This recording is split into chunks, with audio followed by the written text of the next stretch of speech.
Hello and welcome to Story Time with Mr. Ryan. Today we discuss the preeminent philosopher, author, and orator Frederick Douglass, whose birthday is one of the reasons we celebrate Black History Month. Having been born into slavery, Douglass did not let that define him. He worked hard to learn how to read and to write, and use this literacy and knowledge in order to promote and protect the rights of Black Americans. Today we read Bread for Words, a Frederick Douglass story, by Shana Keller with illustrations by Kayla Stark. Let's hop on in.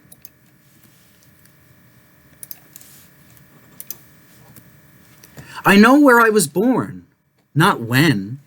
It was Tuckahoe, Maryland. I lived free as a bird near the bay in a small cabin with Grandma. There wasn't a whole lot to do inside our cramped cabin, so I called to the birds, the frogs, the cats, and the dogs. I chirped and barked and squabbled until even the animals couldn't tell if I was one of their own.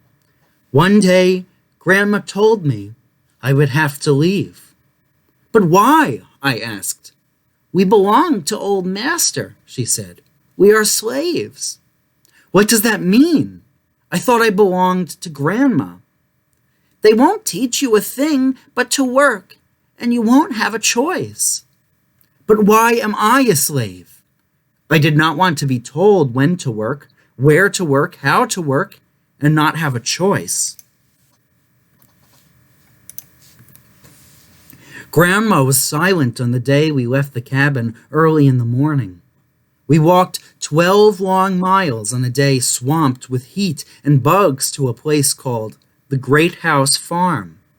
When we arrived, children ran out to see me. They surrounded me, laughing and teasing me so. And then Grandma left without saying goodbye. I met my brothers and sisters at the Great House, but I didn't know them well. Without Grandma, I was too sad to play.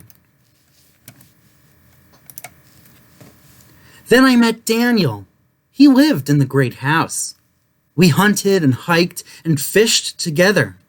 Daniel occasionally shared his cakes with me. He showed me the Great House and all the grand rooms inside, including his. Except for the color of our skin, it was hard to know why we were different. Daniel was not a slave. He wasn't born into it. At night, Daniel slept in a warm bed with a full belly. I had no bed. On the coldest nights, I slept with a bag used to carry corn. It wasn't long enough to cover my feet, so I put it over my head. I didn't have enough to eat or enough clothes to stay warm. I didn't even know my age, but Daniel knew his. When his tutor came, he taught Daniel to read and write and speak. I wanted to learn too, but Grandma was right. They didn't give me a choice. I was not old enough to work in the field. I was told to clean the yards, keep the birds out of the garden, and drive the cows. No matter how bad I wanted to learn to read and to write, they wouldn't teach me a thing. It was illegal, they said, unlawful, unsafe. Why? I walked like them. I talked like them. I walked and talked exactly like them. I showed them I could. Is that why I was sent to Baltimore, far, far away from my brothers and sisters? I left the plantation the same way Grandma did, without saying goodbye. In Baltimore, I lived with Mr. Hugh Auld, kin to Old Master, and his wife, Mrs. Sophia. I was told to take care of little Thomas, their young son. City life was different from plantation life. There was plenty of food for me to eat and warm, clean clothes for me to wear.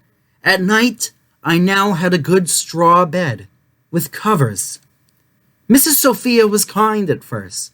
She knew as little of slavery as I did.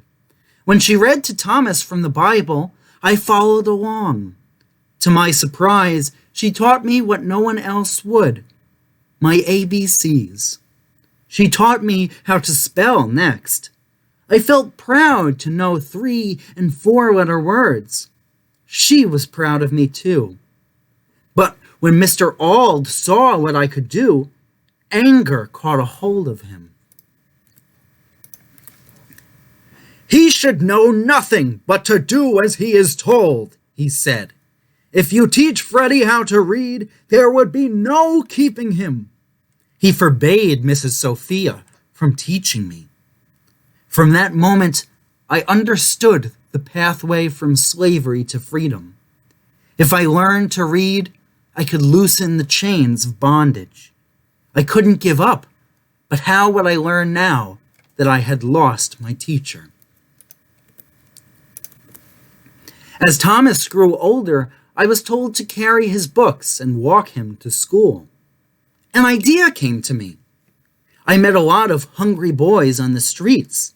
The boys were between 9 and 12 years old. Was I as old as them? I remembered how I hated the pinches of hunger in my belly. This time, my hunger was different from theirs. When I was sent on errands, I always took my book with me. And I took extra bread. When I saw the boys on the streets, I offered them bread for words. It worked. With their help, at different times and in different places, I finally learned how to read. But to break free from slavery, I knew I had to learn how to write next. A new idea came to me in the shipyard. I watched the ship carpenters carve letters into pieces of wood to show which part of the ship it would be used for. I soon learned the names of these letters. They carved L for larboard, or left side, F for forward, S for starboard, the right side, and A for aft, or the stern. With a lump of chalk, I wrote on fences, brick walls, and pavement. I copied these 4 letters until I could write them from memory. To learn the rest of the alphabet, I challenged those boys on the street who I knew could write. I said I could write as well as them. They didn't believe me. I carefully wrote the letters I had practiced. "Beat that," I said. Unable to resist my game, they wrote the letters they knew. I paid close attention to the ones I didn't. At home, when Thomas finished with his copybooks, they were set aside and forgotten. I used the books to trace the letters again and again until I could make them all without looking at the books. After nearly 7 years, I finally succeeded in learning how to read and write. Mr. Auld was right.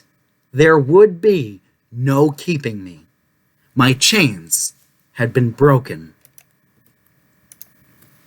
Well, thank you guys so much for watching this wonderful little picture book about the life of Frederick Douglass. He was such a remarkable figure. He would go on to lead the abolitionist movement, which worked very hard to eliminate slavery, ultimately resulting in the Emancipation Proclamation, which completely abolished slavery in the United States. Frederick Douglass was a truly inspiring character, and I hope we learn his lessons of literacy and take it to heart to see just how powerful learning to read and to write can be. Thank you guys so much for watching. I hope you check out some of my other stories on this channel, especially if you like these picture book biographies. Be sure to check out some of the Great People series in my playlists, and you also might like the Black Voices series as well. We're going to be doing Black history stories all this month. I hope you guys get a kick out of it. Please feel free to check out my other stories on this channel, and to learn more about what's going down at your local library, please visit dillonlibrary.org. Thanks everyone. I'll see you next time. Bye-bye for now.